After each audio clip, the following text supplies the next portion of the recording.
Ladies and gentlemen, welcome to the Sonic Lab, and I'm presenting your hosts for this evening. We have Harry and Aisling.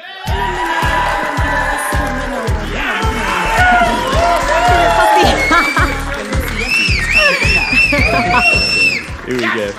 Hello everyone, and welcome to the broadcast premiere of 2022. And we welcome everyone watching the live stream from home. I'm Harry. And I'm Aisling, and we are your glamorous hosts for this evening's festivities.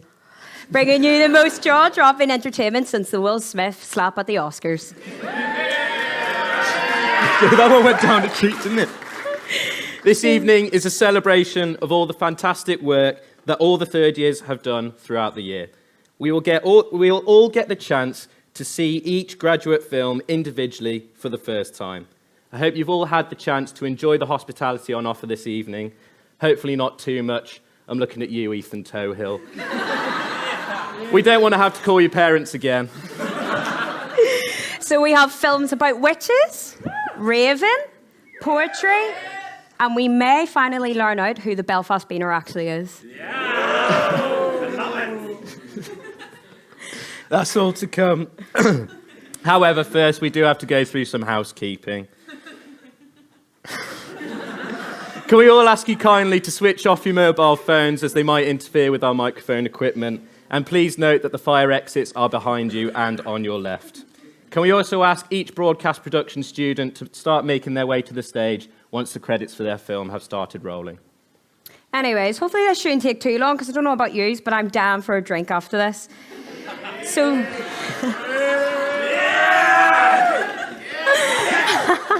So let's get the show on the road and enjoy our first film of the evening, titled The Mountains Have Wings.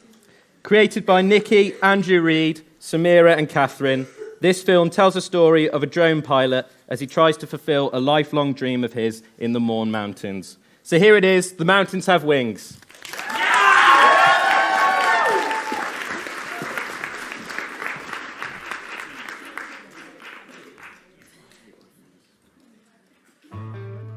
I got into photography more seriously probably when I got my first digital camera. I was about 14, and digital cameras for me opened up this whole possibility of being really, really creative. My problem is that I never have enough time to make them all. I have a long list of videos I'd like to make, locations I'd like to go to, and photographs I'd like to get. What is your definition of the perfect shot?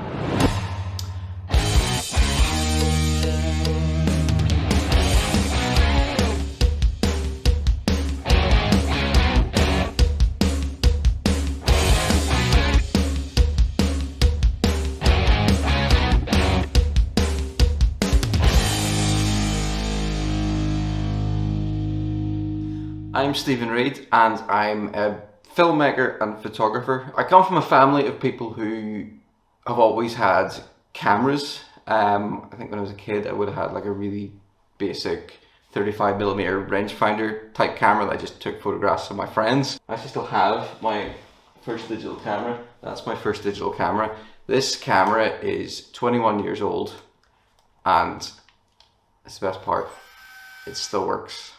So there's kind of three strands of creativity, photography as an art form, and then using it, well, almost as an excuse to go and have an adventure is sort of what got me into it. Generally, the reception online to the type of content I make, specifically the outdoors content, the feedback and messages are very positive. I also get a lot of positive messages from people who maybe grew up in Northern Ireland, moved abroad, and they're able to now see parts of their home country that they haven't been able to see for years, and travel to places and go up to the mountains through the content I'm making, through my photography, through my videos. When it comes to the perfect landscape photograph, for me it's about getting as many different elements right as possible. You need the right landscape to start with, and for me I like really rugged mountains and up high in the mountains. You want the light to be right. So you want the light, you want the sun low, so preferably at sunrise or sunset at golden hour, so you're getting the warm light coming in. You don't want everything lit, you want a combination of patches of light and areas of shadow. So yeah, for me it's getting those things all coming together at once to make, I think, the perfect landscape photograph. Okay, I feel a little bit apprehensive. I'm on my way down to the Mournes to go to Hen Mountain to try and get a really good shot, ideally at sunset.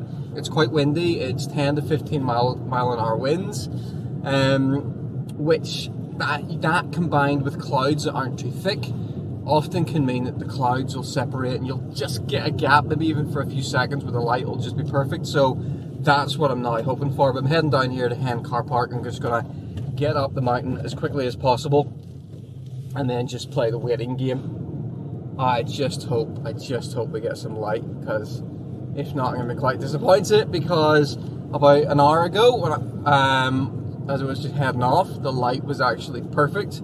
It looked really nice. There were nice bright skies, and it's just clouded over the last while. So we remain hopeful. These two cameras, I mean, this is what I do, like 80% of my work is done with these two cameras, and that lens is a 24 to 105 mm lens, so it's really flexible. And then I've got the RTS drone, which is also like really light. What the light is doing right now, if we could get that but closer to sunset when it's much warmer, that would be pretty good. But it's also got loads of really nice characteristics, because up on the top of it, it's got these 3 rocky towers, which apparently make it look a bit like a chicken, which allegedly is why it's called Hen Mountain. Like I mentioned this before, I've had on a couple of occasions people tell me that like some of the videos have made huge changes in their life. Like it's got them out of the house, or even it's got them out of like a state of poor mental health where they've just started to go outdoors when they haven't before. I get a lot more from a video that doesn't do amazing numbers, but I get comments where people say it's made some kind of positive lifestyle change for them, than getting some video that had, you know, hundreds of thousands of views and it was just a video that's trying to convince people to buy something. Look at this line of light starting to appear. The clouds are starting to, there's a gap coming, it's going to be here in about 20 minutes, and at some point the sun is going to go beneath that, and if it goes beneath at the right time, we're going to get amazing light up at the top. So push on up, I think. It's the worst bit. It gets really steep here, and you just up this step. It is actually about as steep as, whoa, and I fell on my head, as a staircase. So it's a short climb, but there are bits of it will definitely leave you out of breath. Whew. I think there's a mystery to it. When you're down low, you can't really see what's up on the top, and there could be anything up there.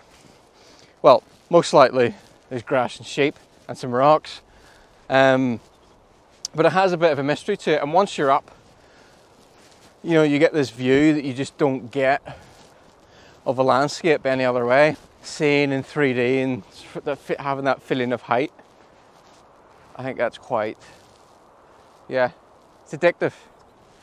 Being up high. Summit is right there. There is a massive gap opening up in the sky. It looks like we're going to get an amazing light. So I'm just going to get up there as fast as I can and get set up.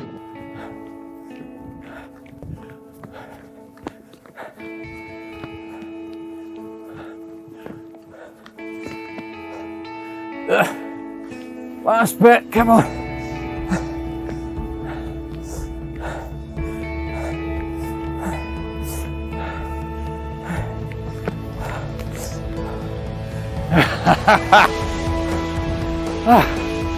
Woo! Look at that view, 30-minute hike, and you're up here right at the edge of the Mournes, and that's the view that you get. This is why Hen Mountain is so special. Time to get the cameras out. Okay, I think this is going to end up being a drone shot. I found the shot I want.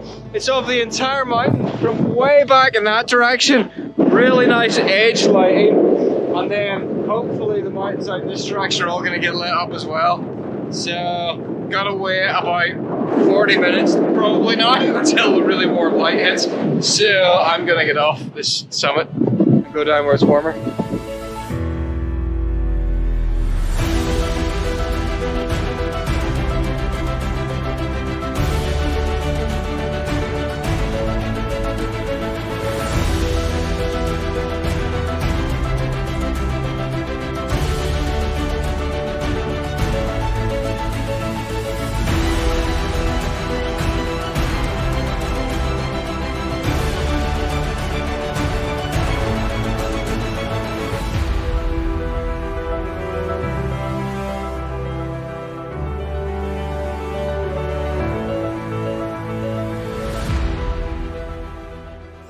the light ended up just before sunset. It was pretty much perfect. You got really good orange glows on the edge of the mountains. You got these like shadowy areas and glows down the sides. So all lit up really, really nicely. I think I got the shot I was after. Just have to get back and get into the edit. But I also got some nice silhouettes with the orange light and the glowing sun in the background. So loads of options, but I think I got the shot as well. This is the photograph. I've got it off my camera, I've processed it, I've edited it, I've got the most out of the file I can get, and I've got it printed.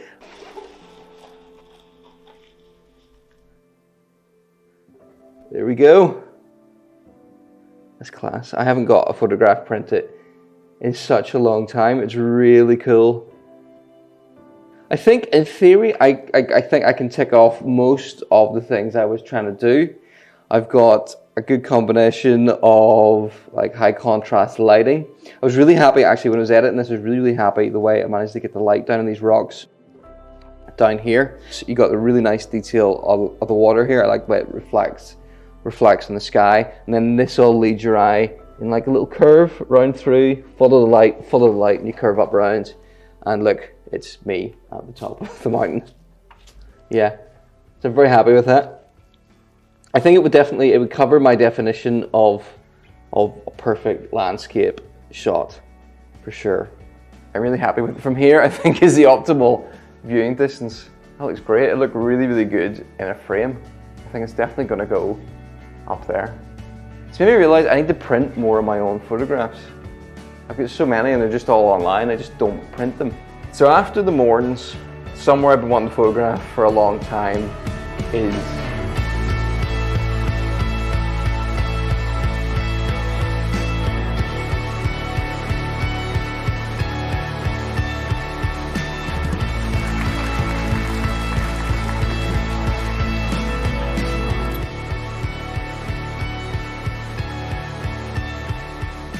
So please welcome to the stage the wonderful crew behind The Mountains Have Wings. Give them another round of applause. They're still here? Yeah. Do you want to ask them both questions? Yeah, I'll ask them questions. Hello. Wow, what a fantastic film, guys. Amazing. I think the thing that really stuck out to me was how pretty that was Yeah. in the final edit. It looks absolutely cracking. The one thing that I've heard rumours about during your production, and like throughout the production process, you were planning all these shoots and if it went wrong and things like that. Did you get it in one day, that hike?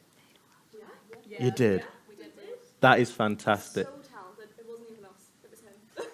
He would have needed to get it in the one hike. We weren't going back up there. Yeah. Especially because it was on fire 2 weeks later, so it wouldn't have been. Was it? Wouldn't have been. Oh my word, yeah, go on, take a microphone so much everyone use to can us, hear no. what you're saying. That's my bad. Just tell us what it was like. Obviously, I bet you're glad you got it in one, hauling all that equipment up there. We heard him talk about how steep the climb was. How awful was it for you guys? Yeah, well, like, I think everyone kind of knows hiking a mountain itself can be difficult enough, let alone then you have cameras, you have audio equipment, and you're also just being aware of your surroundings, keeping track of the conditions, you know, making sure that everything's in focus, everything is, you know, sounding well. So trying to collate all those together was obviously quite difficult, and like the physical exertion of it as well. But when you finally got to the top, and it was just a matter of him like taking the shot, it was in his hands. We could kind of trust him in that respect. So we were quite lucky that it kind of ended up the way that it did. Yeah. We also went up the first time because we wanted to get, you know, footage for ourselves. And then we had to go back down. And then we had to go back up again. And then when we went back down, finally Andrew fell over. And I think he sprained his ankle. And then that was kind of, it was kind of, no. Sorry for laughing. No, it was kind of funny because he had his drone on his back. And we were like, is the drone okay? But the way he fell, he was like, pushing himself forward, so it wasn't the drone. Was that your first concern? Was the drone okay? And Andrew Reid is lying Oh there no, with I a did sprained not. ankle It wasn't me that asked that. I didn't care. I just thought it was funny. And then and Catherine was like, maybe what? She was like she was behind us, and she's like, "What's going on? Is everything okay?" And I was like, "Yeah, it's fine. Andrew's just a bit sore, but come on, now it's cold." Oh my word. Sounds like such a fun shoot. There were bits in there that I found really interesting. Your character filmed himself for quite a lot of it. Did that make it easier working with someone that sort of knew what they were doing? I think, yeah, in terms of even just from a sort of physical perspective, we had a lot more to deal with in terms of he had his own content. But, Stephen is very much an outdoors content creator. We were really glad that we had somebody who was really confident in that space. So, yeah, it's good. Yeah, it was a really interesting kind of mix of styles because we had, this is what we set out to do, this is what we want, what shots we want to get. And he said, okay, well, I'm going to get this because he actually made a video out of it himself. So it was really interesting kind of having those different perspectives and kind of his point of view and him kind of chatting directly to the camera and then us kind of in the background. It was kind of like a kind of wee insider look. It was really, really interesting to kind of collaborate, I guess, with another kind of artist or creator. It was really interesting. Yeah, I think it made the film quite personal in the way that he was really talking to us as the audience. I thought it was fantastic. Yeah. You got anything you want to ask, Ashley? I've got one more, I think. You crack on then. I'll crack on. Here we go. One of the questions that I think might be interesting to ask everyone this evening is, obviously we were limited by time for our assignment and things like that. Is there anything that you guys filmed that didn't make the cut? Or were you very efficient? I mean, yeah, we did have a couple of other sort of, people. Yeah, we had a couple of interviewees. So we had, Stephen's sister, we had a couple of other, photographers and stuff who could kind of input what it means to, have that perfect shot. And as well to kind of just talk about the artistic side of it, and this idea maybe of doing something quite physical instead of just merely the artistic element of it.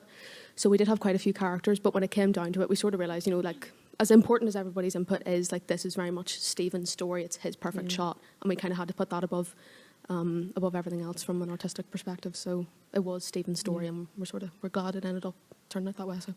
Well, fantastic. I thought it was a cracking film. Everyone, another round of applause for The Mounts Have Wings. Cheers, guys. Well done, team. Well done. Right, so next up we have Making It Crystal Clear, created by Georgie, Natasha, Chris, Eve and Husta, a film that teaches us about paganism in the modern world. Here it is, Making It Crystal Clear.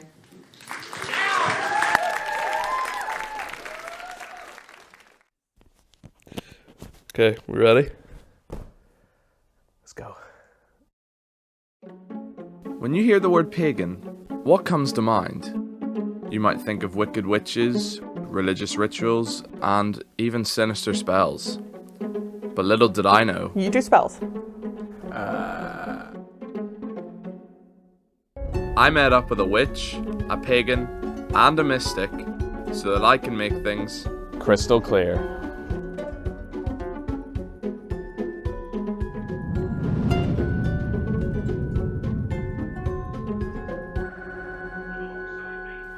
My name is Christopher White. I'm a 21-year-old student from Belfast who likes movies, video games, and when I'm not lazing around, playing squash. But unlike most people from here, I have no connection to religion, but I've seen recently more and more young people exploring their spirituality through social media, and this is something that I want to explore further. I feel like I'm going in blind to this project because the only information I have on paganism is through stuff that friends have told me or from TikToks that I've been sent or shown. But wait, what actually is TikTok? TikTok is the latest social media craze that is taking over the internet. The app lets its 1 billion monthly users share and create content on any topic such as paganism and witchcraft. These fall under the appropriately named hashtag WitchTalk, which has 25.6 billion views on the app alone. The fact that this topic has so many views has inspired me to look into the practice methods being shown and explore what I've seen online. So, Chris, where do you want to start? I was out at the pub a few nights ago and one of my friends says that he knows a guy called Shay who is a self-identified witch, and he has offered me a tarot reading, which I think is one of the main pagan practices, so I'm going to go and see him first. It was it, right? Hi, Shay, nice to meet you. Chris. Yes, sweet. Right. So, As you can probably guess, I've never actually done one of these before, Yeah. so I am slightly nervous, but like what's actually going to happen then? The whole like practice of it is that while you shuffle the cards, you're like putting your energy into the cards, you're like putting your manifestations, your desires, your everything into the card, and then they represent you, what you want, what you were, everything like that. Perfect. Cool. Is it okay if we don't record audio? Why? So it's just as like, not a precaution, but in case anything intrusive or like personal comes up or anything, and I just would rather not. Okay. Should we cut the audio then, guys? Yeah. Okay.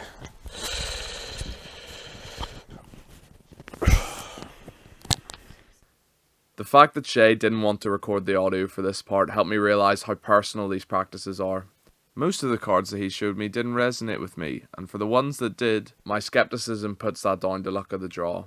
I wasn't convinced by this at all. But people say these practice methods do work for them, and I feel like it would be wrong of me if I didn't go and give them another chance. Shay told me that he picked up his tarot cards from a shop behind Castle Court, but I don't remember what it's called. All right. Okay. Maybe we should just like search like Holistic Shop Belfast and see what comes up. Yeah. Could that be it? That one? Yes, Mystique Enchantments, that's it. Perfect. After some lengthy back and forth, I managed to secure a sit-down interview with the shop's owner, Janet Blades. Or so I thought. Wait, what's happening? I don't think Janet wants to participate anymore. She said she's not comfortable doing it, so I think the guys are in there now trying to get her daughter to try and do it. I don't really know what's going on, to be honest. I'm waiting on a phone call to find out, so it's a waiting game now, really. Right. Okay. You want me to go now? Okay. Yeah, that's fine. Right, I'll be in a sec. Okay, so I'm talking to her daughter, Rebecca, now, instead of her, and she's mic'd up and ready to go, so I'm going to go in now. Cool, yeah. Right, sweet. As I was crossing the road towards the shop, I realised that I was completely unprepared for this interview, as all the questions I had planned were for Janet. Does this redirection give me an edge, or am I going off course? Hello. Hello. You must be Rebecca. Yes. I am Chris. Hi, nice to meet you. So what are we going to be doing today then? So, teaching you about paganism and crystals. Okay, sounds good. Yeah? Yeah. Let's go. Would you identify as a pagan then? Yes, so I identify as a practicing pagan. Paganism is your belief system. It is about basically harming none and honouring the gods and goddesses. To me, it's not a religion, but I explain it as a religion because it's easier for people to understand it. What are the different practice methods that you would sort of bring in to your life then? Because I have no idea about anything, so... I use crystals in everyday life and on people. And would it be a different crystal for each property? Like if you wanted to heal somebody of one thing, would you have to use a different crystal if they had a different problem? Yes. So each crystal has its own structure and different elements of minerals, the way they're formed, everything. So every single crystal is different structure to it. And so how would you go about using a crystal? So do you just like hold it or take it with you? Or? Okay, so there's so many different ways. I've painted my house in crystals.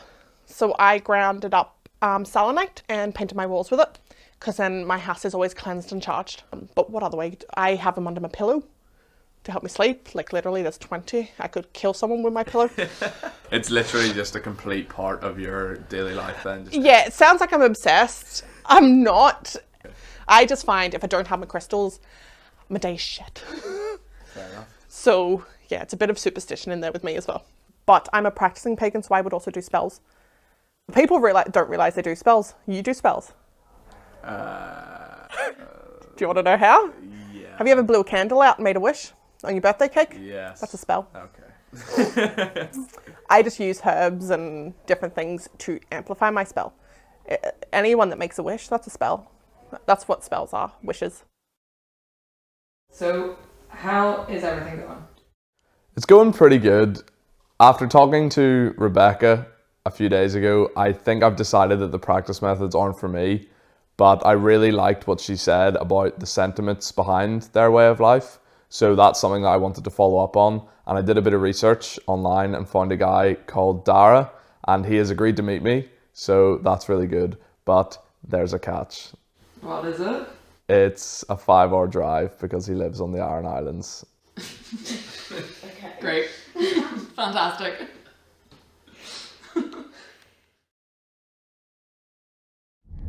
So we're pulling up to the ferry car park here. Just about to meet Father Dara Malloy. It's been a long journey, 5 hours in the car, and then we had a night in an Airbnb, so nice and well rested. And we're about to get on a 1 hour long ferry. Fucking need to do this. 7 hours per day. 7 quid a day. Do we have 7? After the long build up to get to Dara, I was feeling nervous. All I knew about him was that he used to be a Catholic priest and is now a Celtic celebrant and druid living on this island in the middle of nowhere. I'm fascinated by this spiritual transition given the historical conflict between Catholicism and paganism, and I'm hopeful that after this, everything would make sense. Hello. Hello, Chris. Nice to meet you. Yes, Dara. Nice to meet you. So what are we doing today then?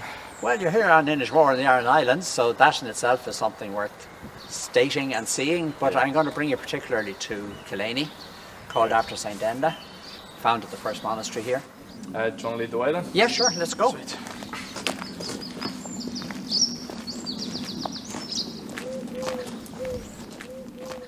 You used to be part of the Catholic Church, is that correct? Yeah, I was sort of an unhappy member of the Catholic Church, you know. I was a Catholic priest. Yeah. But as soon as I got ordained, I became sort of, if you like, fully institutionalized. And I felt I'd been put into a box and I was suffocating and I needed to get out. And it was only when I arrived on the Aran Islands on a holiday, and suddenly something awoke in me.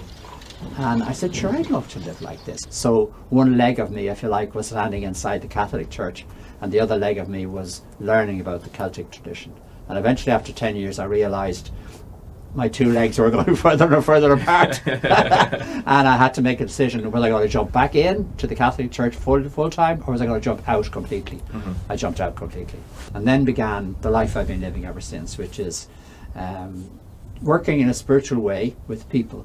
And nobody imposes any agenda on me now. I have my own agenda. And so I can talk about the Druidic tradition and the pagan tradition. I mean, now that I don't have to subscribe to any set of beliefs, I'm not limited. I don't have to think of it as pagan or Christian, or I don't have to put any title on it. And I've moved much more to being a mystic than to having a set of beliefs. Yeah. So by being a mystic, I mean that I'm much more interested in the experience of life and how to interpret that in a spiritual way. Why do you think that it's sort of embedded inside human nature to have to believe in something greater than ourselves? For the normal person who thinks at all, life is a mystery. Like, you come into the world, you know nothing. And you spend the rest of your life discovering who you are. You can't predict what's going to happen even tomorrow, not mind next year or 10 years' time. You can have your plans, and hopefully you can achieve them, but you may not. So life is full of mystery if we want to focus on it. And I think that's where I'm coming from at this point in my life. That let's focus on the mystery, because the mystery, first of all, it's exciting. You know, that you get a sense that there's something more out there than just what I can understand. And the only way I can get in touch with that more out there is in my experience. So I experience something. I experience a beautiful sunrise. Everybody has to figure it out, but I suggest we figure it out through our spirituality and through recognizing that there's far more to life than we will ever understand, and that we can therefore use these moments of magic, and sort of they are magic, use these moments of magic to feel we're getting in touch with this greater mystery. Whenever I started this project, I was only expecting to play with some alleged magic rocks and delve a little deeper into these practices on witch talk. However, as time went on, my journey took on a life of its own. After talking to Dara, I get it now. I understand why people are believing in this way of life. The practice methods at the start, I wasn't so sure on, but now I understand that they use it as a way to connect to their spirituality, and that's the bit that definitely clicked with me. Like whenever Dara was talking about these magic moments and the greater mystery of life, it was so compelling and I was so gripped the whole time. I felt like I was talking to a higher power that was literally explaining to me just how, it was like the guide to life. He was just handing it to me, and I got to stand there and listen to it with open ears.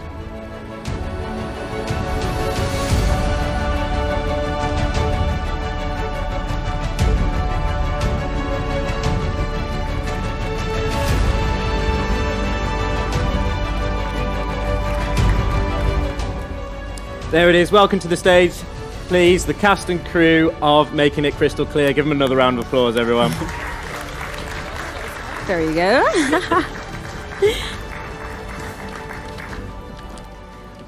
Well, that was amazing. Thank you. So you went to the Aran Islands. How was that? Who was snoring? Literally all of them. Right, Chris was fine because he had a room to himself.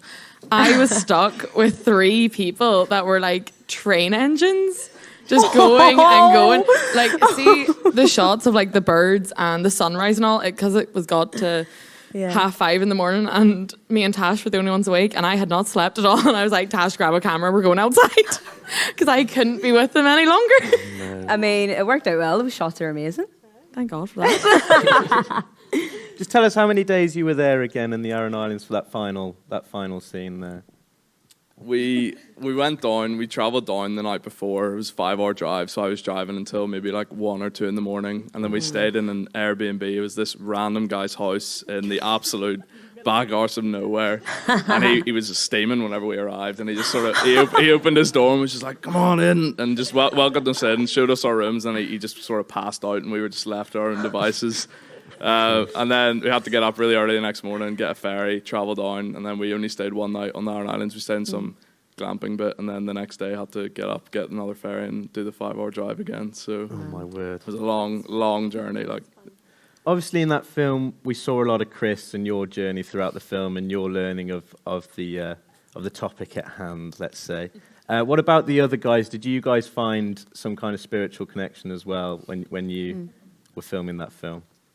I have to be careful because my nan and granddad's watching the stream. I think for me, it was like, I've had the similar journey to Chris. Like, it's made me question everything, because going into this, I only use like crystals on like a daily basis. Like, if I had crystals with me now, like have them on my wrist and in my pockets and everything.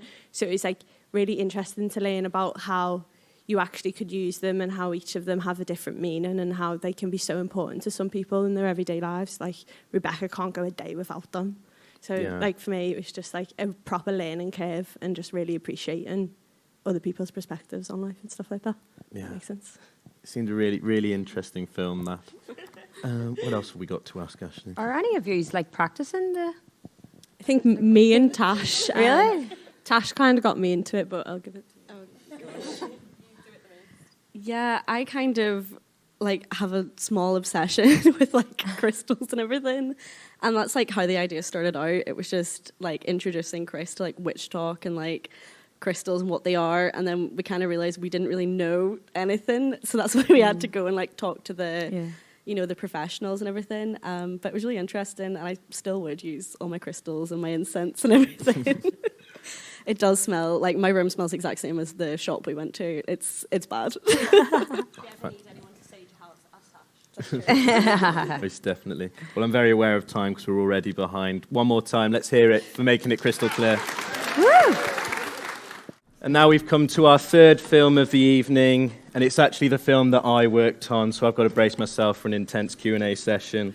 This is the story of a family from a small town in County Cork and their folk rock opera. Please enjoy my film, Reinventing the Children of Lear.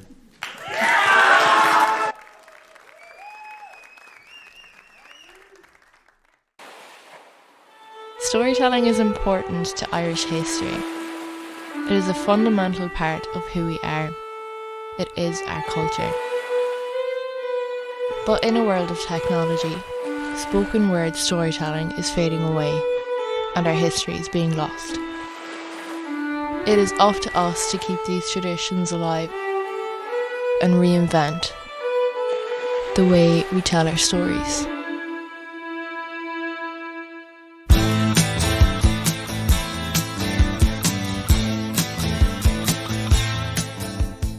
My name is Brian O'Reilly, and I am the original founder member of the folk rock band Loudest Whisper.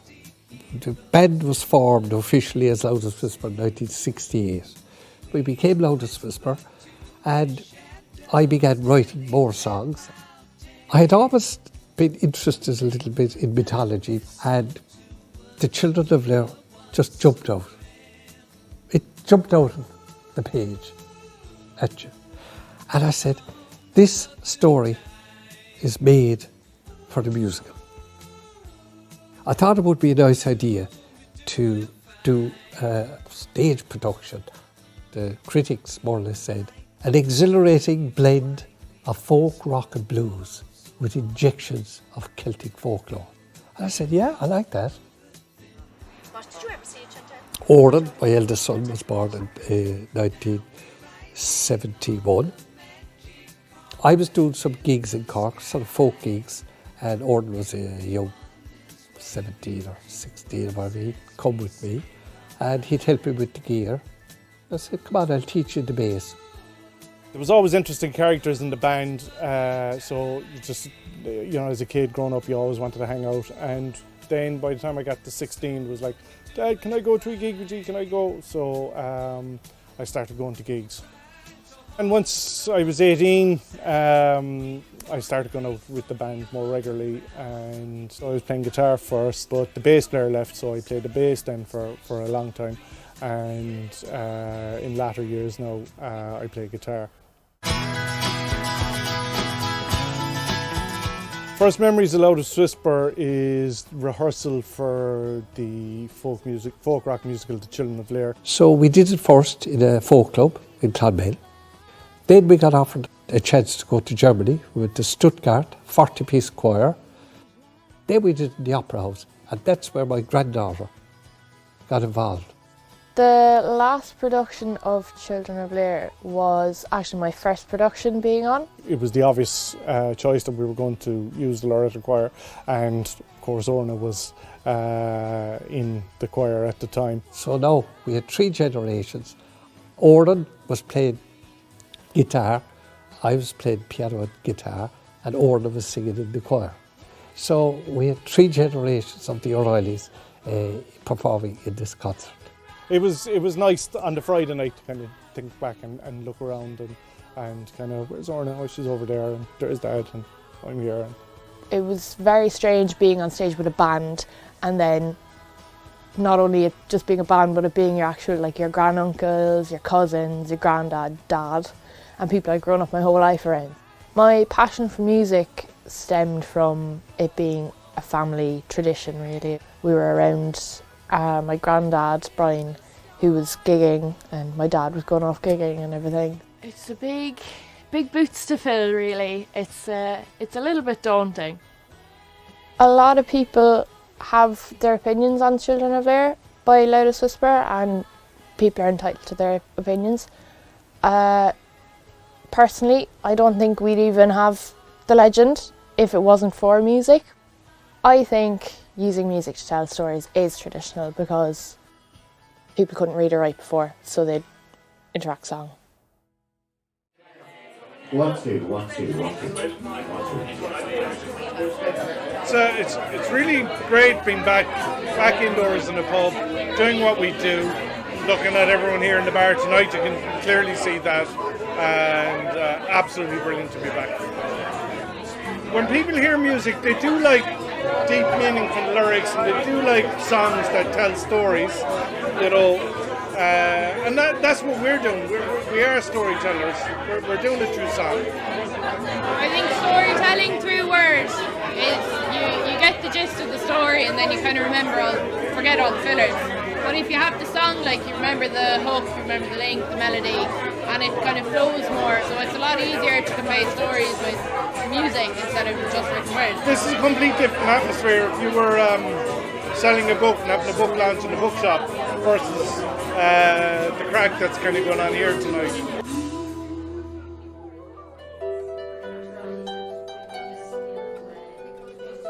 I'm Marianne McShane. I started storytelling when I was a children's librarian. I am very traditional. For me, even the word storytelling, I think it's been co-opted these days, and it's used to refer to many things that I don't think are storytelling. For me, it's not performance or performance art. I feel that the storyteller is just the vehicle, giving the story, sharing the story, and hopefully getting it to some new listeners. Musicians certainly can be storytellers. It doesn't have to be just spoken word. Well, I think music can enhance storytelling. Music can certainly set an atmosphere. Music can convey so many different emotions. No, I think it's fine to change things. I mean, as long as you're not changing the integrity of the story. But yes, it wouldn't be the same as traditional storytelling. But that doesn't necessarily make it less than, I don't think. I mean, speaking for myself, when I'm telling a story, I'm actually seeing it happen. It's very visual. So I just feel I'm describing what I'm seeing. So this is the Children of Lir as I tell it, and it's a story I found in a book, so it wasn't a traditional way to find a story, but I just loved the way it was written. In the far-off days when the old gods lived in Ireland, Lir's wife bore him 4 children, a daughter named Fionnuala, maid of the son Aidan, twin boys. But with the twins' birth, their sweet mother died. So after a while he went and he asked Aoife as his wife. So that as the years went by, and she watched them grow in beauty and strength, she began to look at them with a jealous eye. Changed the children into 4 white swans.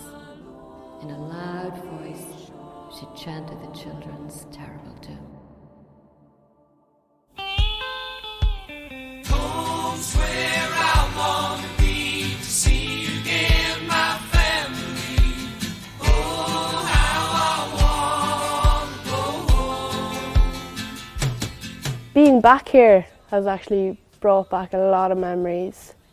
It's very rare, I suppose, that a family can say they've had 3 generations of the one family on stage. And it was so special actually being in a show with my dad, my granddad and my cousins. People I grew up watching go out and do concerts and wishing I could be like them, and then actually being part of it. It was amazing. A lot of us live in different parts of the world. Like my granddad lives in Spain, like some of my cousins live in London, and then it just makes it so much more special when we come back and actually do play together because we've been away for so long. Being back in the Opera House is kind of surreal because, I mean, 5 years ago we were here with our capes on trying to be the next Druid, and now it's like nobody's back on the stage. We're all in different parts of the world, but we're all still together. I don't think a rock opera is an insult to traditional storytelling. It's a different perspective on the story. It's a way to bring new generations into the old Irish traditions. People have asked us when they see us walking around when we're going to be back. Yeah, I think Brian needs one more kind of run, a final show to kind of put his hat on. I'd love to keep the tradition of Children of Lir going. It would be amazing to even get a 4th generation on the stage, if possible, though I don't think that'll be possible for a while. But it'd just be so special to keep it kind of going through the generations of the family and knowing where it started in the little bedroom in Fermoy, and to have gone on to be international. Look out upon the morning sky and you'll see the sun with your naked eye. But soon its light will fade and die in the haze.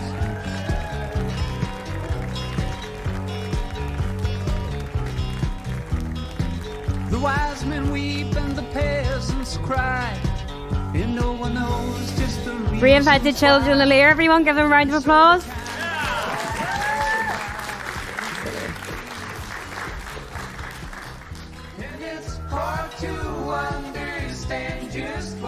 I forget how long the credit scene is. Got a long one. Well, amazing film, guys. Well done. Thank you, Ash. very So much. first off, personally, I'm a bit clueless about this topic. So how did the initial idea come about, and did you all know about it? I think the initial idea, we were just brainstorming one day in class, and we were just thinking, like, well, what should we do? And we had ideas for going out and filming animals. I think that was Aoife's idea.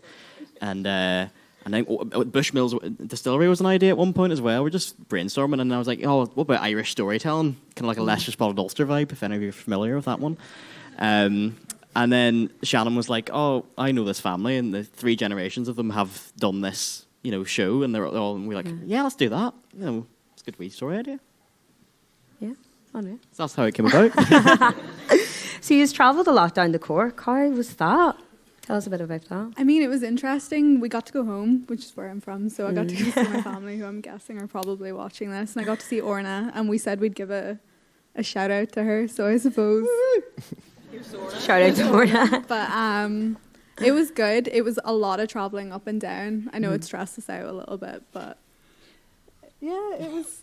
It's chasing swans. A lot of chasing swans. And the thing is, we chased the swans, but they didn't actually make it into the documentary. Yeah. Aww. We went the whole way to Mullingar and not a single shot was used, but we moved. It's fine. But did you face any other difficult challenges? Oh, I know what you're getting at, Aisling, yeah. Tell him, Ari. Go ahead. Lucy sat on the front row there. I'll name and shame you. I'll blame you for this. But I broke my wrist about, really early into our filming process. And I was the driver for the whole show. And I couldn't drive us, we did, 5 trips to Cork in the end? Something like that. And I couldn't drive for any of them with my broken wrist. So, yeah, that really put a spanner in the works for us and made our deadline very, very tight in the end. But you got there and it's worked out well. Thank you. Well I think done. it did as well. Hope so. Thank you so much. Ladies and gentlemen, the wonderful crew of Reinventing Children of Lear. Nice one, team. So let's power on to our next film called A Door into the Dark, created by Alex, Sam, Tara, Leisha and Keely, diving into the art of blacksmithing with a modern twist. Let's see it, A Door into the Dark.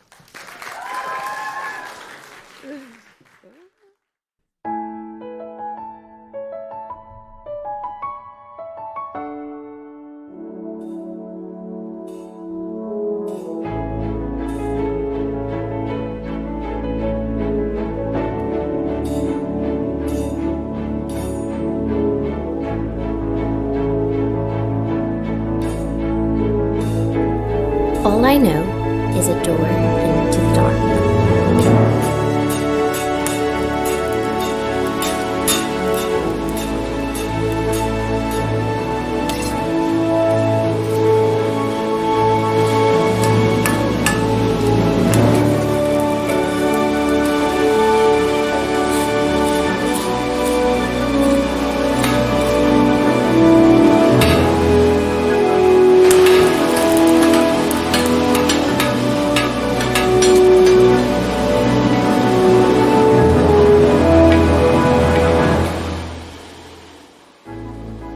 My name's Henry Turner and I've just started up in Dalriada Forge here working as a blacksmith, and I've just finished college last year, so have been working here since November. I finished college last year and then applied for a business grant from Invest NI, and then was able to buy my own tools and looked around and found this place up in Hillsborough, and from then I've just been getting commissions off people I know and stuff like that, so that's helped us grow. I got into blacksmithing because I was originally a carpenter and wanted to make my own tools, and did a demonstration up at Hot Milk Forge and really loved it. So got in, asked a bit more about it, and went to university there and did a 3-year course and finished that last year. Outside, old axles and iron hoops rusting. Inside, the hammered anvil's short pitched ring. Yeah, well, I'm Eamon Higgins. I established Hot Milk Forge in 2014. Teaching blacksmithing for lots of 20 years now. Basically, 2003 I started. I got a degree in contemporary crafts, qualified from University of Lincoln. So my full-time sculptor now, and I teach blacksmithing as kind of a side hustle. It's probably the best way to describe it. 5-6 days a month. I teach guys like we have here. How to blacksmith and how to make knives and swords and stuff like that there. So. The unpredictable fantail of sparks or hiss when a new shoe toughens in the water. It's not like, the village blacksmith, the wee fella who shoes horses and fixes ploughs, he's been gone in 60, 70 years. The notion of the old blacksmith, the old farrier from your Shimasini Police hasn't existed for 50 years. You get the odd fella who maybe somewhere around Ireland, the arsehole or where it is, does a wee bit of demoing or something, but he's not doing it for a living. That word's gone. So what the blacksmith is now is, if it's a trade, he's making gates and railings and they're one-off, they're high, bespoke, expensive pieces. It's not as much a production thing, but more of an artistic skill and more of a upper end of production values and of crafting. So I think high-end blacksmithing and ornamental stuff, there's definitely a place for that today. He could be making swords and knives to sell, or he could be doing that for the film industry. I don't know if you guys are working on that.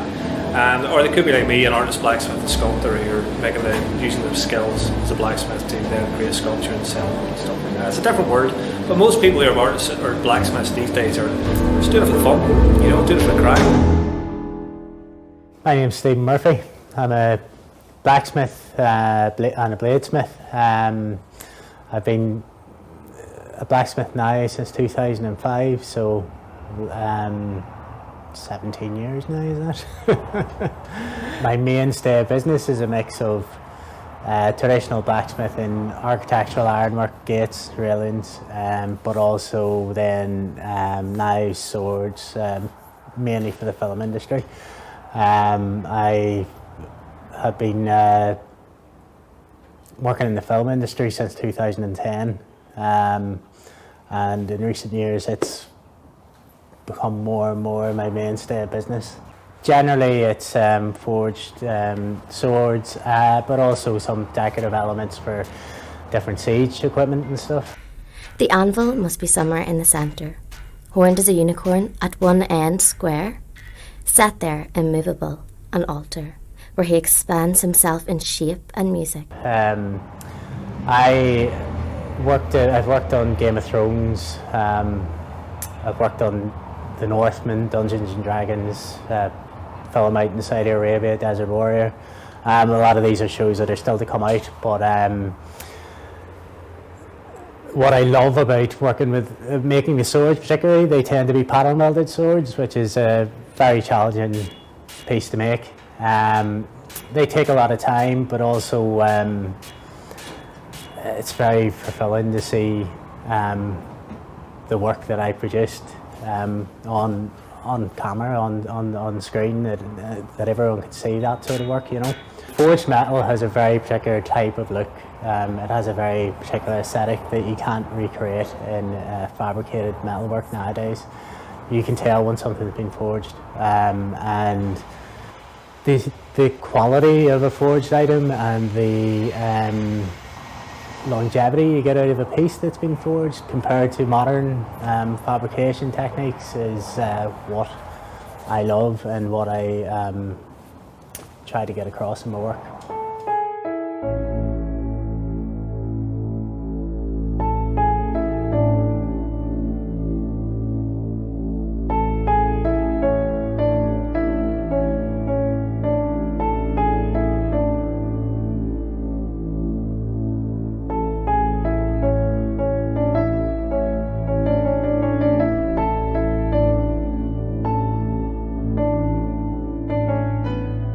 We're in a mass-produced world. People want everything yesterday, and that's what I mean. In terms of blacksmithing in a modern era, we are targeting a particular audience. There's customers there that want bespoke items that can't be bought off the shelves. The industry stuff it's just mass-produced, so I couldn't keep up with the production of all those. Say if we wanted 1,000 gates or something, it would take me too long to make them. We don't really compete. I'd say there's different kind of markets for what we do, because the mass-produced stuff, it all looks exactly the same, whereas the blacksmithing, it's all a wee bit different and handmade and different clients really. And they know over a long term you end up spending less, because you might have to replace a fabricated item 3 or 4 times within your lifetime. Forged item you'll buy it once.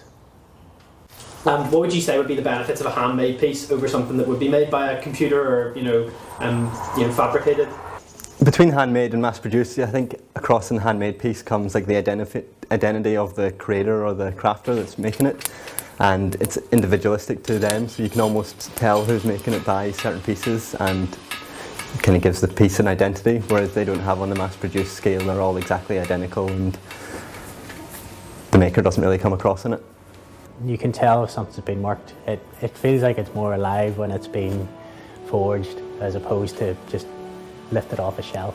What really excites me about the blacksmithing is the finished product at the end of the day. After you've seen it, you can hold it in your hands and do something with it. I really enjoyed the making of carpentry, but kind of was a bit slow and you're kind of stuck to engineers' plans and building specifications, whereas I find with the metalwork and the blacksmithing, it's kind of your imaginations are the kind of boundaries for it, so you can pretty much do whatever you can think of.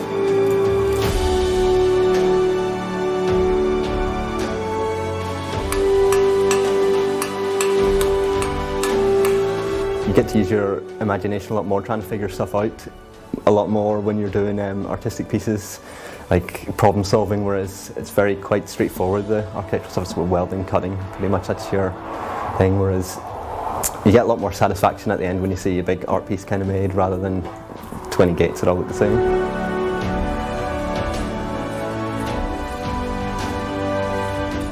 Sometimes leather-aproned, hairs in his nose, he leans out on the jam, recalls a clatter of hooves where traffic is flashing in rows. The future of blacksmithing, it is bespoke items, but it's also about diversity in what you do as a craftsman. There's a great interest in lessons and courses nowadays, particularly with shows like Forged in Fire and stuff. There's a lot of interest, people coming for day courses or weekend courses. What I aspire to do here is for people to go home with a hobby, something a little bit different. You know, something they could potentially do in their back garden, their shed. You know, something they can get into. Like some people that play the guitar, some people play golf. And there's so many people that can come through the forge, have gone home, and now blacksmith is a hobby, or make knives or blades is a hobby. I'd say the hobby is keeping it alive. Like people are interested, people like to watch it and have a go and do it themselves. So I think that'll always keep it around. Then grunts and goes in with a slam and flick. Especially if it's not as much in demand for making of blacksmith stuff, but definitely for teaching and people just wanting to make a few things for themselves. To beat real iron out, to work the bellows.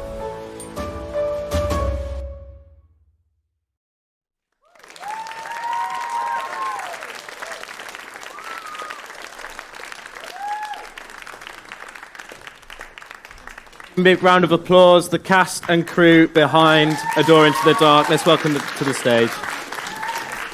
Oh. Welcome. Here you on go. you come, on you come. That's you. Who wants it? There we go. What an interesting film that was. I found it really, really quite moving, actually. The idea of combining poetry and blacksmithing, where did that come from in the process?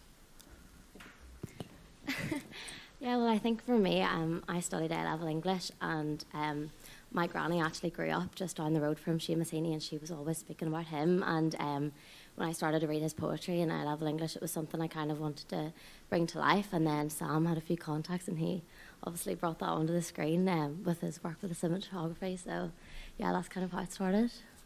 Yeah, that leads me on to, like, it's such a niche thing nowadays. Where did you actually find this story? Was that through Sam, was it?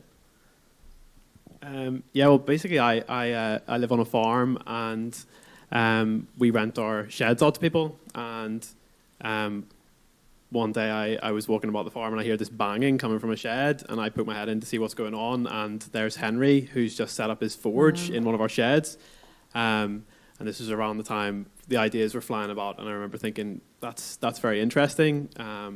And I think the other thing is that it's such a visually striking thing, and it's so niche. I didn't know anything about it, so I think that I felt that at that time that it would translate well onto film. So yeah. It really did. It was beautiful. Yeah, I thought so. Was there any challenging aspects that you went through that you had to overcome and stuff?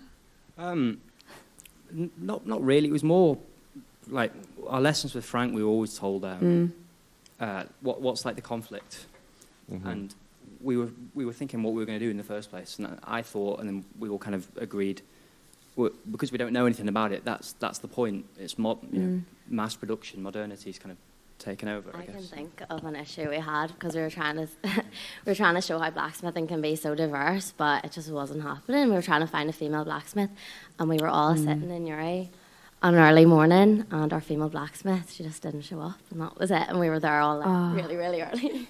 But there are female blacksmiths, yeah. Yeah, we found went one, for but lunch. she just didn't want it. Yeah, we found one, but she wasn't. Yeah. She wasn't in it. But there is one. Well, that was a fantastic film. So give it up so for much. Adore and Dodor. You're going to take the microphone. This is called Technical Difficulties, which gives us an insight into the techno scene in Belfast, following a young DJ trying to make his dream a reality. Created by Aisling here, Andrew Ballantyne, Lynn and Oisin. Please give a big round of applause for Technical Difficulties.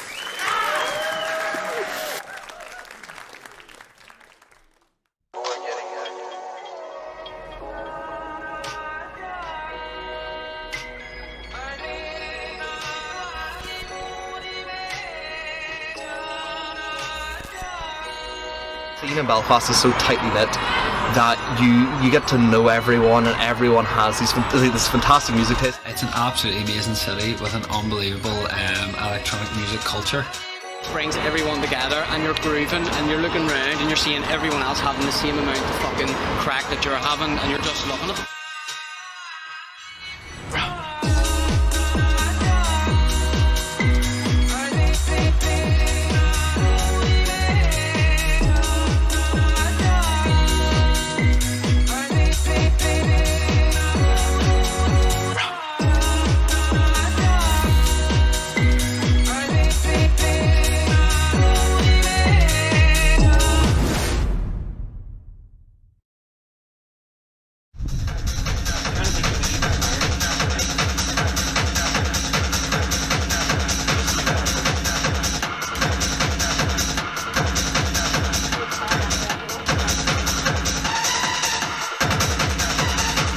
My name's Flonzo. I'm a 23-year-old up-and-coming DJ from Belfast.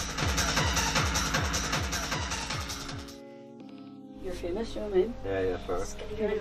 Your ABA interviews and all that. Can I whack a beat on? Yeah, go ahead. When I was 21, my dad bought me my first set of decks for my birthday, if you know what I mean, because he knew that I'd had an interest in it, and I said that I just wanted to sort of give it a go. So first memories of the sort of techno scene for me were going to like the likes of Mandela Hall and stuff, and obviously, as I'm sure a lot of people know about, like Shines events, AVA festivals and that type of thing. For me, that's where it sort of all started, and that's where I first sort of got a taste for what music was actually like in that sort of club and warehouse setting.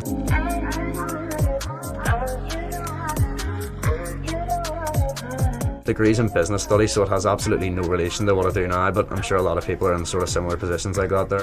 It was just one of them things that just I felt like I had to do after completing school, if you know what I mean, and it was just going to set me up for employment and stuff like that there, because at that time I wasn't really big into DJing or music as a whole. Obviously, like I say, I would prefer to sort of move away from that side of things. I don't necessarily use my degree for any specific purpose, but I mean, it's always there in the background if ever needed or if anything falls through. I'm the type of person that'll just sort of actually stick at something and graft for a long time at it, and you know, if it takes 2 years, then happy days, that's even better. If it takes 10 years, then we'll see. But I mean, I'll always have a sort of career, sort of something lined up in that aspect, if you know what I mean, if the DJ doesn't work out.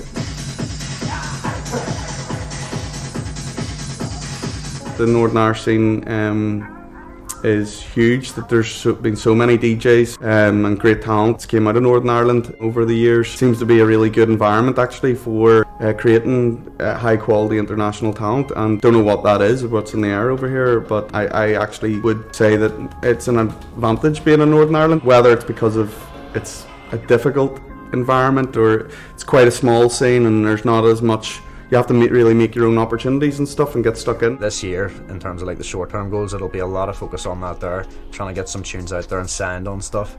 Obviously I'll be keeping mixing away and looking for gigs and sort of trying to make those connections with different people, different groups and stuff, and just sort of seeing how far I can actually like push it. I put out my first mix thinking that if 10 people listened to it and 4 people liked it, then I'd be happy enough with that. So anything above that's just a bonus for me. So like, I mean, obviously you have fears and like there's a lot of self-doubt there, and you always sort of say to yourself like, am I good enough to be where I am and things like that, and you go through those different things, but I think that's just all a part of it. What I would say is basically, if you can't get gigs, make your own gigs, make your own opportunities, get stuck in. Fucking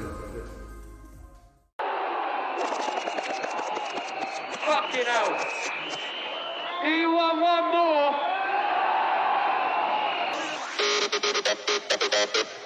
My name's Ethan Mitchell. I'm the owner and promoter of Exile Tracks. My name's Ori and I'd be involved with management and promotion of Exile Tracks. Exile is a night that people will go out and express themselves with like good pop music, you know what I mean? Yeah, it's just a way for people to set themselves free on a night out, just go out and not care about literally anything, just care about the music. It was whenever lockdown first hit, we wanted to give the people something to do, so we started up, like I myself had nothing to do, so I was like, I'll start doing mixes, and then I started putting them on my own SoundCloud, and then I was like, I'm going to get other DJs to give me mixes to put up on SoundCloud, you know what I mean? And then just grew like, so it did, and now we've Club Night, the Exile Tracks. The reason we started it, as Ethan said, was just for people to express themselves when they were, locked in their houses and weren't allowed to go out. So that's the message, and that's the way it still should be. Like even when the nights have started, like recently enough, the past 2 months, we've still had the same, local boys, like local talent that we've kind of, that's came our way as well, and that we've found. You want one more?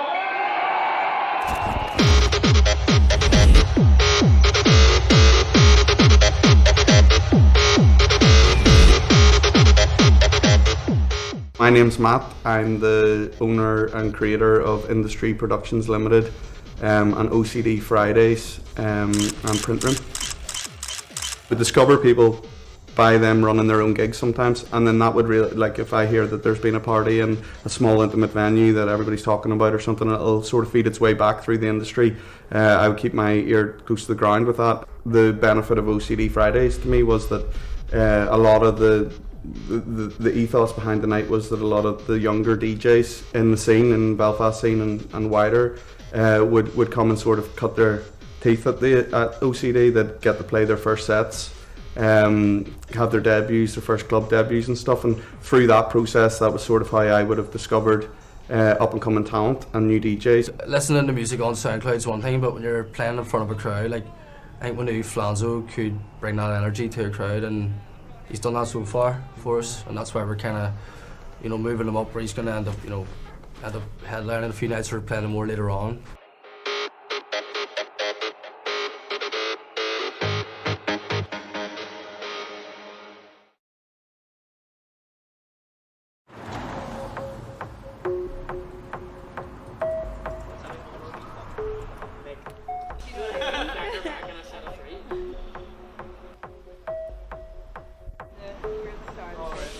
Right off, like I've actually prepared for it and stuff, and like been fucking thinking about the tunes and things for weeks now, like, so that just puts you in the best possible position to go into it, like, and then it takes away the sort of nerves and things, and then once you get up there, it'll just be free flow, like. Smoke the place up. Pretty much. Yeah. That's the agenda. It's a second and a half that there, number, like. Just seeing your mate up there, fucking everyone's down, all your mates around you, all dancing to his tunes, all and you know he's picking the pace. You can see him up there enjoying himself, loving it. Big time. Like I walked into his room the other day and he was trying to get tunes for the set tonight, and he had his headphones on and his phone sitting in front of him with the ironing board. He thought no one was in the house, and I just walked in, opened the door, and he's sitting there just jamming out, no decks or nothing. He was imagining the tunes in his head. Put a lot of dedication into it, because as Shorty says, sometimes when you come in, he's just sitting fucking head banging with earphones in, just loving life, and you're just like, yep, he's in the zone. It's amazing, like, but it's all down to his hard work that he puts in at the end of the day. Like, you go in and he's got his earphones in, listening to different tunes, cutting them down into playlists, picking set lists, fucking getting everything organised. Robert, imagine my fucking tabs opened and I was like, oh. There's that flood drum. Speakers. What's that? Want a bit of smoke?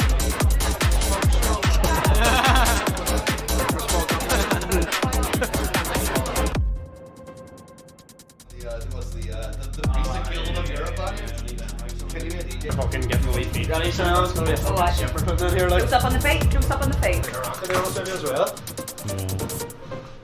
No alcohol until after though. Got a job to do.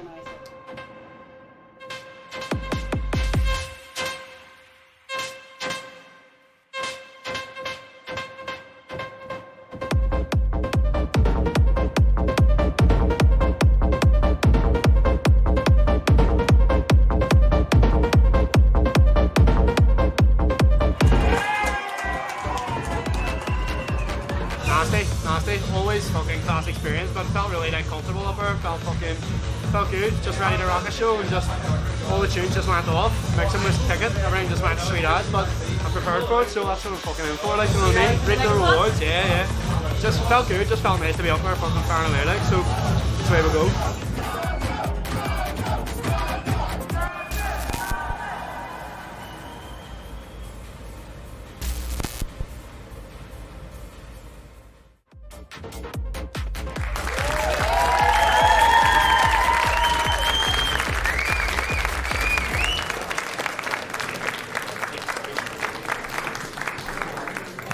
Let's hear it again. The crew of technical difficulties. Welcome onto the stage.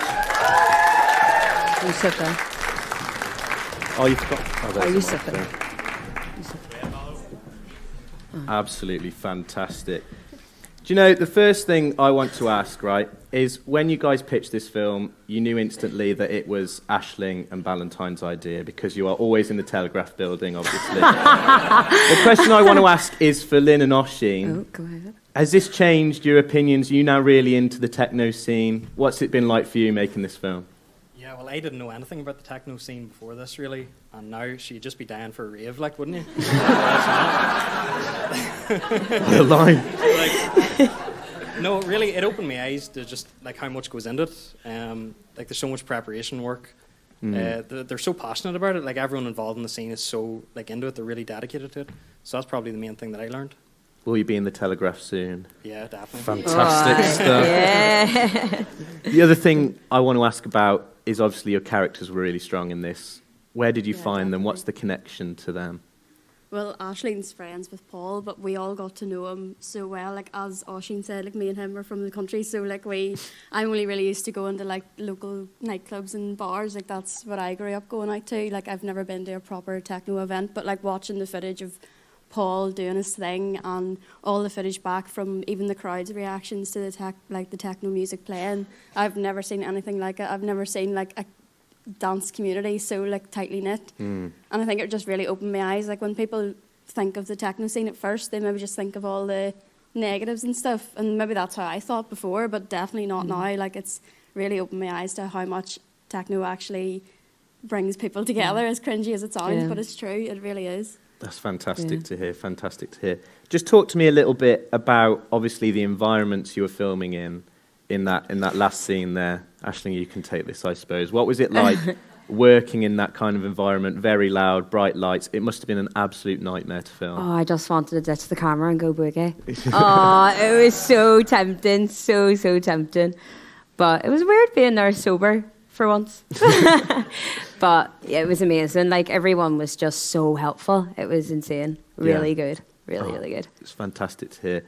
Just one last one from me that I want to hint at. If you pass the microphone to Ballantyne, because I know he's involved with this. I've heard through the grapevine that there might be a sequel in the works. What kind of things can we expect to see in that? Don't give too much away. We'll be following up on other DJs, hopefully. Like, obviously doing this documentary really opened avenues for me to do work with the Kick Boys, which are up and coming. They've done so well for themselves. As I was videoing them at their first Telegraph show, And that was my first time backstage at Telegraph. I've always wanted to go behind the scenes, see what the crack is. And oh my goodness, it was just unbelievable.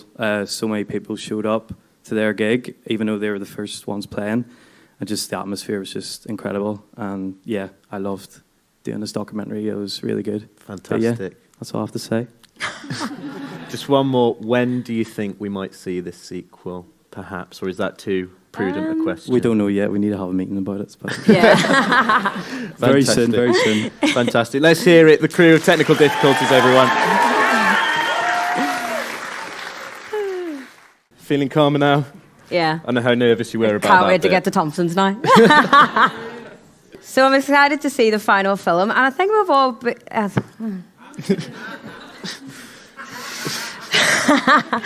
I think we've been teased about this film a lot on social media. Oh, you dirty bugger.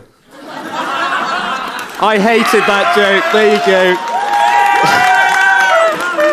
Can't believe I wrote that into the script. Anyways, it doesn't need much introduction. Here it is. Connor, Tom, Ronan, Ryan, Ethan and Christine's film, The Belfast Beaner.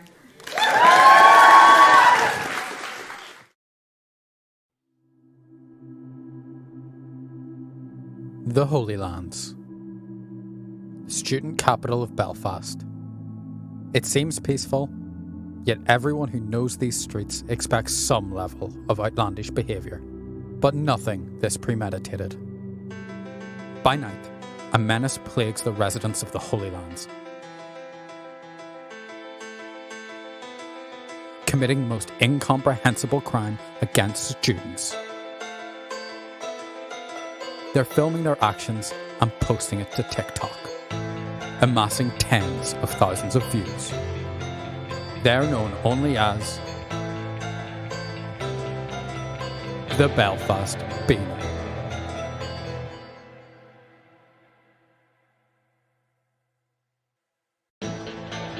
My name is Ryan Murphy, and with my extensive background in criminology, I've made it my mission to find the Belfast Beaner. How long did you study criminology for? About 4 weeks. That's not very long. It's enough. It's 4 weeks? How the fuck? So I've been researching the Belfast Beaner for months now. Here's what I found so far. So the Belfast Beaner is targeting a specific area of Belfast, the Holy Lands, renowned for its antisocial behaviour perpetrated by students.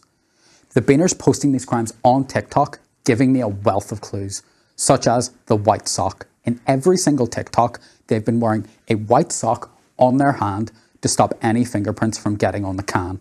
Pretty smart if you ask me. And then there's the slippers. In one specific instance, they were seen wearing Ralph Lauren slippers. So it's someone of wealth and someone that lives close by. Nobody is walking a great distance in their slippers. So I must go to the biggest baked bean dealer in the Holy Lands.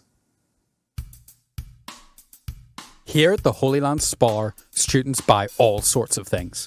Crisps, bananas, but most importantly, beans. And I was going to find out exactly who was selling them. My name is Olivia. I work in the Holy Land Spar on University Avenue. Have you heard of the Belfast Beaner? Yes, I've heard of the infamous Belfast Beaner. I think they're doing it just to wind students up, take the mick out of them. In the shop, have you seen any suspicious characters come in lately and buy large quantities of beans? Oh yes, definitely, but it's hard to pinpoint just one. Really? How many? A few, maybe five suspicious characters. Any kind of descriptions of them that you'd be able to give, or? No, they always come in with their hoods up and very suspicious. I was dejected. Olivia didn't seem to take this case seriously at all.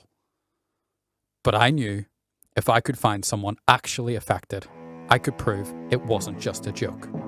For a while, there was nothing. Until...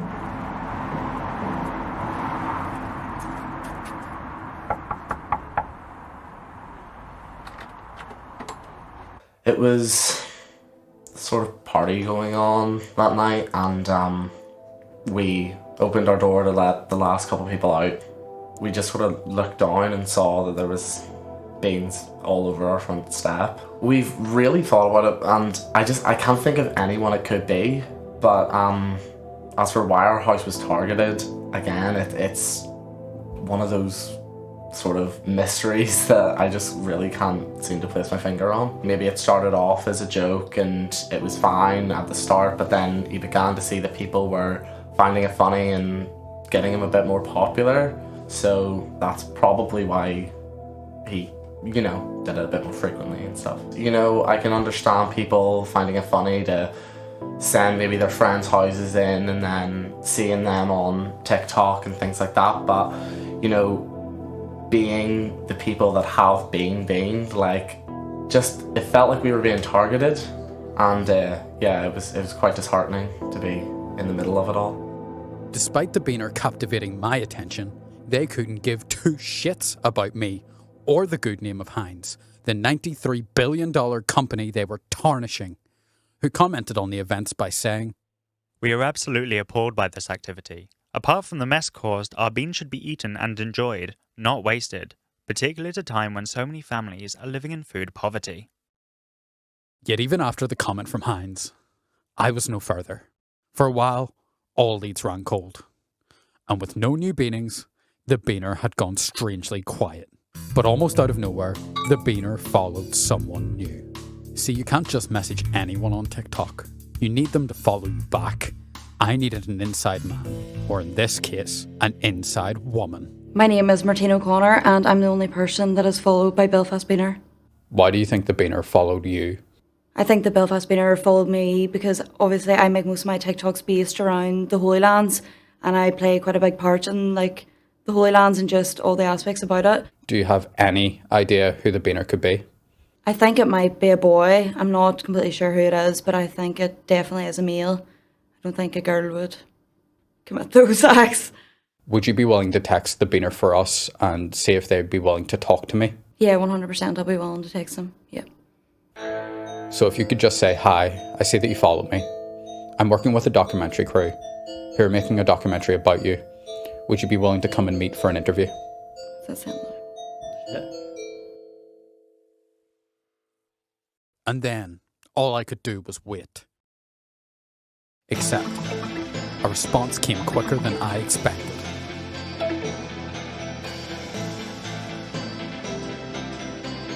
So I didn't expect the Beaner to reply. Their account hasn't been active in months, but the craziest thing is, not only did they reply, they uploaded an old beaning they just never put on TikTok. And in the caption they said, "This is for you, Martine." I don't really know what to make of that, but I can't help but wonder, if I'd never gotten involved, if I'd never tried to get their attention, would they have posted again? Am I complicit? It quickly became clear. I was out of my depth. I needed to talk to someone who knew this world better than I did. My name's Dave McGuigan. I own the Greedy Gwyn account and I have over 200,000 followers on TikTok. Why do you think they're posting what they're posting on TikTok? A bit of notoriety. It's TikTok's a good platform at the moment for getting views. So, yeah. Why do you think it's a good platform to be getting views at the minute? The organic reach is just really high on it. TikTok pushes your content to a lot of new people as opposed to the other platforms. I've recently got into contact with the Beaner. Since doing that, they've posted again. Have I become complicit in this kind of behaviour? If they're about the attention, this is more attention, so... Do you think this kind of content is prevalent on TikTok?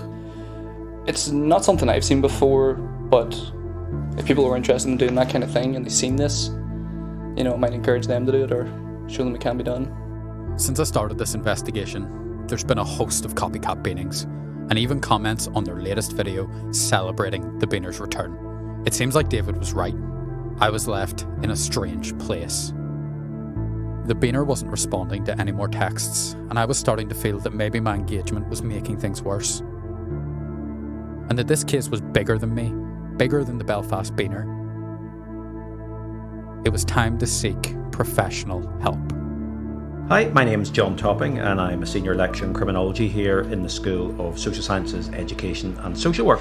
While the Belfast Beaner seems to be a reasonably unique phenomenon, in wider societal terms this sort of behaviour is absolutely not new. If we go back to the early to the mid-2000s, we had the the so-called happy slapping phenomenon, when the smartphones and cameras just came out, and all of a sudden people could do things and record in ways never before possible, and happy slapping phenomenon became quite widespread in a lot of Western societies. And I think the main thing is technology, and particularly the smartphone has facilitated the projection of these images. So while previously most of these activities would have been restricted to small friendship networks or what was immediately observable, now of course, whether TikTok or Twitter or Instagram or any of these accounts, you can suddenly beam yourself live to potentially millions, if not more, people. But again, as technology as it always has done, has facilitated old crimes, but just in new ways. This documentary has been a long process. There's been many times where I felt stuck or the next step has been unclear. But now I've reached a point of clarity. It's time to bring this investigation to a close. My name's Ryan Murphy, and I've been investigating the Belfast Beaner.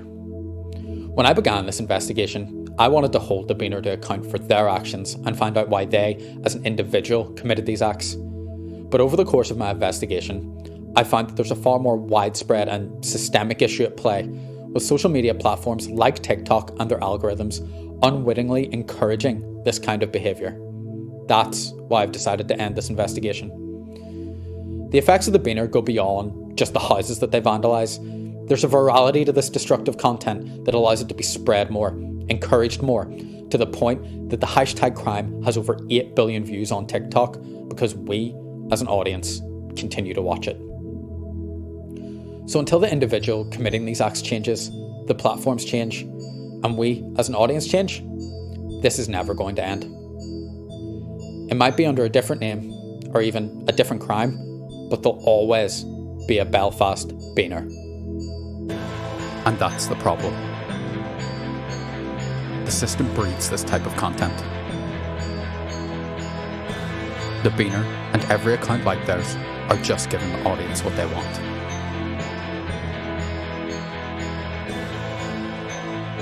And we enjoy it.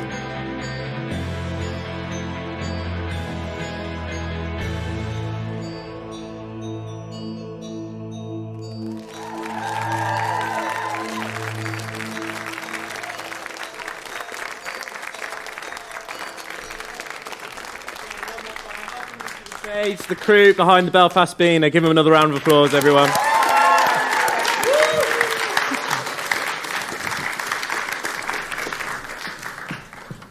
Wow. Wow, I know. Wow. Do you know, I think it's safe to say that that was one of the most anticipated films most throughout definitely. the entire group. And you guys were extremely secretive about it. I bet you're glad that you were, given, you know, the anticipation we felt. That was evident tonight, yeah, by our reaction. How difficult was it to keep the result of the film a secret for you guys? Yeah, because everyone's always like kept asking like what was going on, and obviously it's quite like a public thing. Like everyone knows about the Belfast Beaner. We just kept our mouths shut. There's NDAs and stuff written. Oh yeah, you know. NDAs. I'll talk about it for another 10 years. Yeah. Fantastic. The thing I want to know is, was there anything else that went on behind the scenes in the investigation? Obviously, we saw a lot with your pinboard and things like that. What was the research like to actually try and find out who this mysterious character is? A lot of it you saw on screen, but there was, there was a lot like knocking on doors. We were like Ryan and I went like round the Holy Lands, like knocking on people's doors, being like, "Hello, have you been beamed by the Belfast Beaner?" And they're like looking at us like, "Who the fuck? What? Why?" But there was so much stuff that like you can't like include it all. Like every house we went to, that had been beamed, like it was a flat of girls. Like that's kind of weird. But we didn't have the time to get into all that. But it's just a weird case. Fantastic. Just one more question, and it's about all of the promotional content that you've been releasing throughout the week. If you guys don't know, there's a Facebook page. It's full of posters and trailers and things. Who created all of that stuff? Hello. I can imagine it was you, Conrad. No, it was you, John. I mean, it wasn't just me. When we were doing some shooting in the studio, Connor was the one that did a lot of the photo taking, or just all of the photo taking. and then it was just a matter of getting the stills over to me, and then me thinking of, oh, this is a dumb image. Why I should make this into a poster. The main art that we've been using with the beaner with his hands on Ryan's shoulders, that's Ethan, and the beaner in the documentary is Ethan's. So that was serendipitous. It was just a joke image. It was just, oh, this is funny, because we had Ryan sitting down, and Ethan was like, oh, what if I just stand behind him? And originally that poster I made in 5 minutes just as a joke, because I was like, this would be funny at like 12 at night. And then they were like, oh, yeah, no, this is really good. We should use this as the main poster. And I was like, oh, God damn it. Because I put so much work into the other ones. Yeah, and then throughout the week, I've just been making more with more dumb ones. Today's one was one of kind of Ryan looking like Hamlet with a bean can. That was, again, just a dumb one that we're like, I should probably use that. Do you want to tell everyone how you actually submitted your hard drive? Oh, yeah. We submitted it in a bean can. Just bearing in mind that Frank's cubbyhole is not big enough to support a bean can, so it was just kind of on the outside, just on just a bit of cardboard or whatever, just hanging on the outside of the cubbyhole. Thanks to David for helping me with that. Well, do you know, we've loved everything you've made, including that film and everything we've seen in the past couple of weeks. Give it up, the Belfast Beaner crew.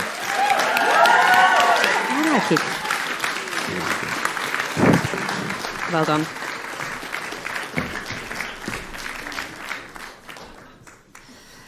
Well, there it is, our final film. Let's hear it again for all the films we have seen tonight.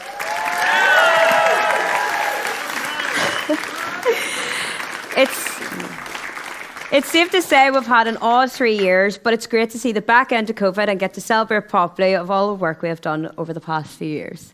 Absolutely right, Aisling. But let's not forget those that have made these films and this event tonight possible. So a big thank you to all the SARC staff out there. We've got a little gift waiting for you in the foyer, so a big round of applause to them.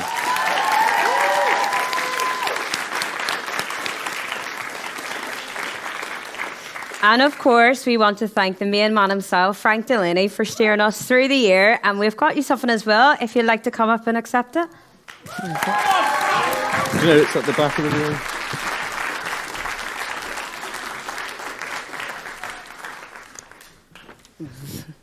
There you are, Frank. I'm like, going to smash it. You don't smash it, Ashley. Don't smash it. There you go. Oh, thank you so much for Lovely my word. bean can. No, thankfully not. Just like, do you want to say a few words? This looks like the right kind of gift. Ooh. The breakable kind. I do want to say a few words. There's a couple of things I want to say. I think, first of all, we've had a great night looking at these films, and I just think they are fantastic. But before I talk about that, I think we've kind of found 2 stars here in...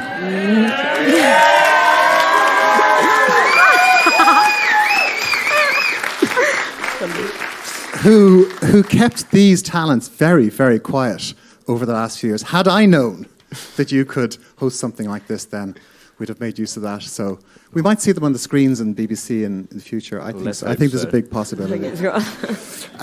I just want to thank, there's a few people I want to acknowledge. For an event like this to happen behind the scenes, there's people behind the scenes that are behind the scenes.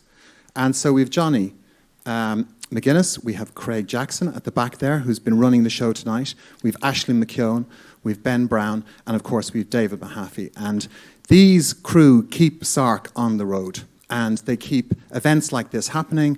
And without them, I think things like the equipment store here, these productions would be very difficult to mount and keep running. So a huge thank you to this crew here, and they really are the oil of the machine here in SARC. So thank you, guys.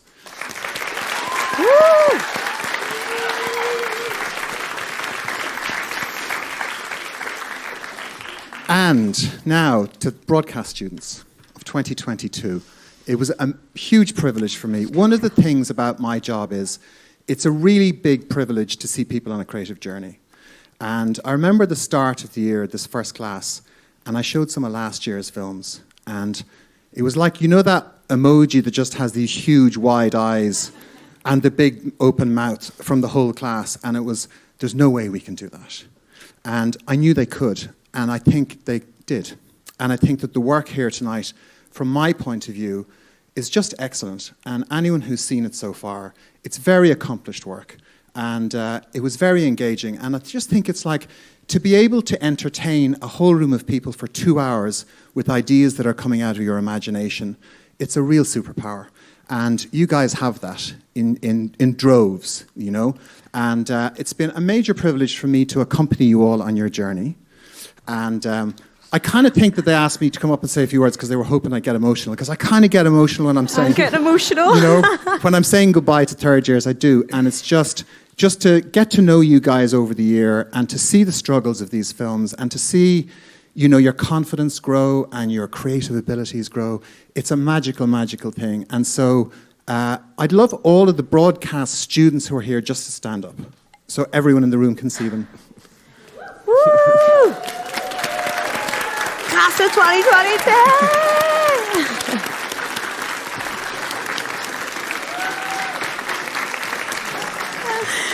They're all stumbled now.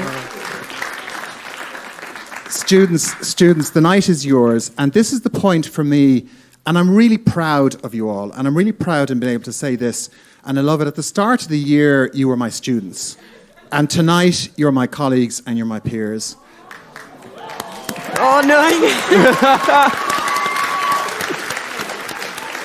And we're all program makers now, and so I'm going to be seeing you in the production companies, I'm going to be seeing you guys at the RTS Awards, and I'm going to be seeing you in the business. So it's not going to be a goodbye, but like, welcome to the business, guys, and you are true professionals. So well done. Give it up for the broadcast production students of 2022.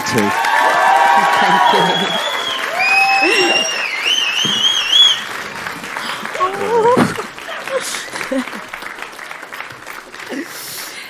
And lastly, we want to say a big thanks to Georgie for organising the event. Unfortunately, we haven't got you a gift, but I heard Catherine Goss is banning the shots again tonight. Yeah. All that's left to say is thank you all for attending. We'll be heading over the road to the Bot for a few drinks to continue our celebrations. And all of you are more than welcome to join us. And there you have it, ladies and gentlemen, the Broadcast Production Showcase of 2022. Yeah!